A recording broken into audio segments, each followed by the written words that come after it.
هم سكان جبال زاكروس الشاهقة. الكرد الفيلية هم سكان جبال زاكروس الشاهقة اللي عاشوا بهاي الأرض منذ آلاف السنين. بشنو عملوا بالزراعة والتجارة، لذلك استمدوا من هاي المنطقة القوة والشخصية وإضافة إلى الخبرة الاقتصادية لأن هم اشتغلوا بالتجارة.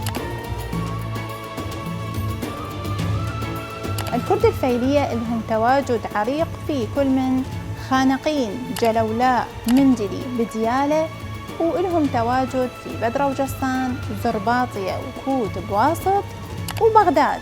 وما ننسى أن الكرد الفيلية لهم تواجد حتى بجنوب العراق، لما نقول أن هم موجودين كل من العمارة والناصرية. وين بعد يعيشون بإيران، تحديداً بإيلام وكرماشا والمناطق القريبة على الحدود العراقية. موقعهم خلاهم نقطة التقاء حضارات وحدود. رغم المعاناة اللي عاشوها الكرد الفيلية بقوا محافظين عن أصالتهم وهويتهم. وانتو شنو رأيكم؟ كتبوا لنا بالتعليقات.